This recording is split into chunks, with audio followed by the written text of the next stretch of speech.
هلو هلو يا حلوين، عاملين ايه؟ كل سنة وانتم طيبين وبصحة وبخير وسلام يا رب. النهاردة عندنا أكلة حلوة جدا، حبيبة الملايين زي ما بيقولوا. هنحط حتة سمنة وزيت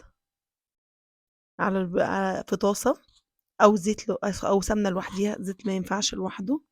وهبتدي أنزل البصلة بتاعتي. يا دوبك البصلة دي هتدبل معانا. في تركاية هنا هقول لكم عليها دلوقتي. أول ما البصلة تدبل معانا هبتدي أحيقها ملح وفلفل أسمر زي ما انتوا شايفين، وأقلب. معايا 7 بهارات هاحطهم، هتدّي طعم حلو جدًا وهتنكّهه حلو جدًا. وأكون ناقعة عندي الفريك بالكمية اللي أنا عايزاها. هانقعه إزاي؟ في مَيّة ساقعة لمدة 10 دقايق، وأصفّي بعد ما أكون غسلته كويس جدًا، وأحطه زي ما أنتم شايفين.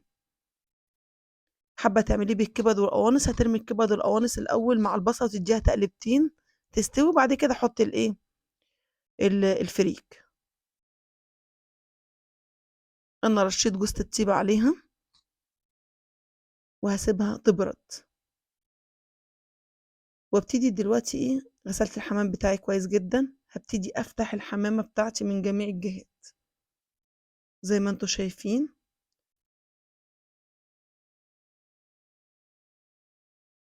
وأبتدي أحشي الحمامة بتاعتي زي ما أنتم شايفين كده، من تحت يا جماعة مش من فوق، مش من عند الزور.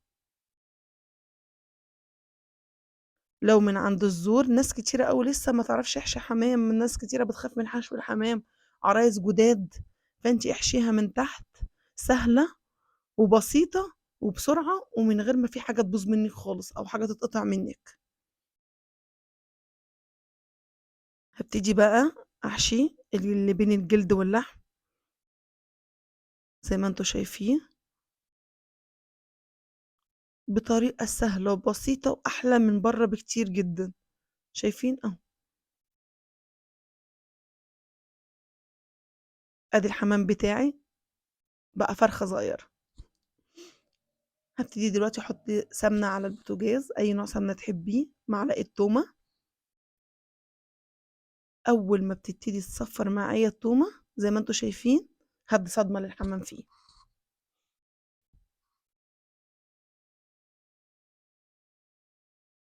الحمام يا جماعة لمّا نيجي نحشيه ما نحشيش الحشوة بتاعته تكون باردة جدًا، سواء رز أو سواء فريك، لازم تبقى باردة عشان الحمام ما يفرقعش مننا.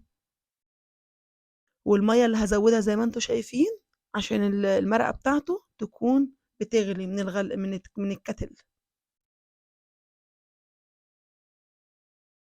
دُولة التركتين اللي مش هيخلّوا الحمام يفرقع مننا في الشوربة أو هو بيتحمّر. شايفين الشوربة بقى شكلها جميل إزاي؟ أول ما ابتدى يغلي حطيت حبّهان وفلفل أسمر وملح، مرقة دجاج لو حابة، بس هي الشوربة كده بصراحة عظمة. كده الحمام استوى معانا، شايفين ولا واحدة جرى لها حاجة، زي ما أنتم شايفين. وادي شكل الشوربة، شكلها جميل جدًا. وادي شكل الحمام. التركاية بقى التانية إني أنا هاحط معلقة سمنة ومعلقة زيت بس، معلقتين بس يا دوبك عشان الحمام يتحمّر معانا، ومسحة لبن على كل حمامة من كل النواحي، يعني من كل جهة في الحمامة أنا هاعملها بمسحة لبن.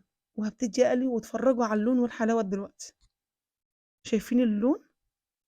اللون ده من برّه تحفة جدًا زي ما أنتم شايفين متحمّرة واخدة لون، ومن جوّه طرية، يعني تفتحي الحمامة تلاقيها juicy من جوّه وطرية، والحمامة من برّه متحمّرة. حمام بقى على الفحم، تحطّي فحماية وعليها معلقة زيت و وت